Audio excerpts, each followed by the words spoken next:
of the habits that we've talked about for how to take responsibility, how to practice the opposite of defensive reasoning, plays off a saying that comes from sports. In sports, they say champions are made in the off season. Now, you wouldn't guess that. You would think that champions are made during the season. If you're a basketball player, you know it's the games in basketball that shape whether or not you become a champion.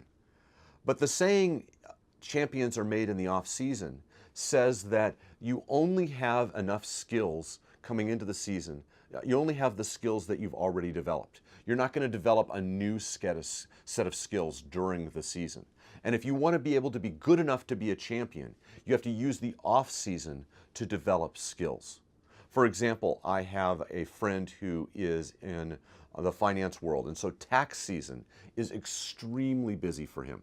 The springtime, just very, very busy. But the fall's not so bad for him.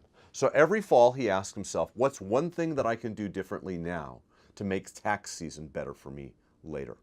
You might be in ministry. You might be in a church where you recognize that there is a church calendar and that the summer is often a downtime for some churches.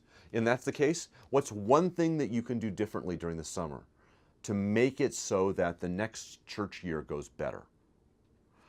For me, I have a different kind of rhythm for that.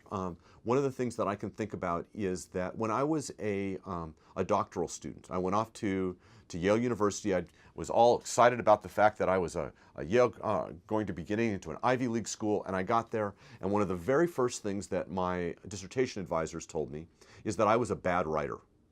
Now, it's one thing to be told that you're a bad writer. It's another to be told by your bosses you're a bad writer. It's another thing to be told by your bosses who were each nominated for the Pulitzer Prize in the year before you came that you're a bad writer.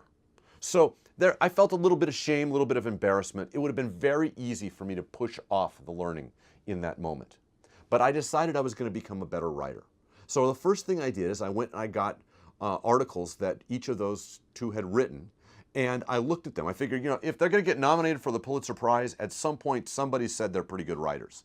And I recognized that they wrote sentences differently than I did. When I was in high school, I was told that smart people write long, complex sentences.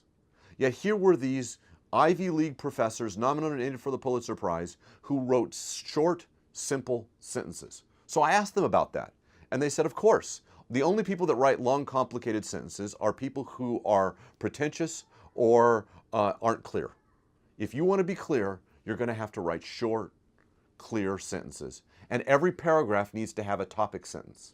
I'm like, oh my gosh, how am I going to learn to do this? Well, the time to do it, of course, would be in the papers that I'm writing for these professors, the papers that are going to be graded. That's like the season. How do I practice in the off season?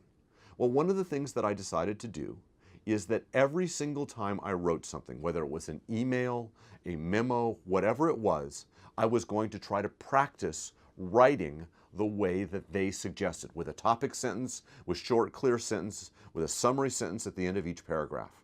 And whether it was a simple email, whether it was a memo that I was writing, whatever it was, I would practice that. And since many of those memos I was writing, many of those emails were to my professors, I was going to try to copy however it was that they wrote. And I kept doing it and I kept doing it. And between the first paper I ever wrote for them and the second paper I wrote for them, they noticed a drastic difference. And they asked me what I did. And I said, well, I don't know if you noticed, but every paper or every email, every memo, everything that I've been doing over the last 3-4 months, I've been trying to practice using the kind of writing style that you've talked about. That's a way that I built a champions are made in the off season into the regular rhythms of life. And once you build that into the regular rhythms of life, you're going to get better and you're going to get better. It would have been very easy for me to practice defensive reasoning and say, oh, no, I'm not a bad writer. I just write differently than they do. No, I had to trust them and say, if they say I'm a bad writer, I'm a bad writer, and I'm going to have to learn how to get better. And I had to practice champions are made in the off season.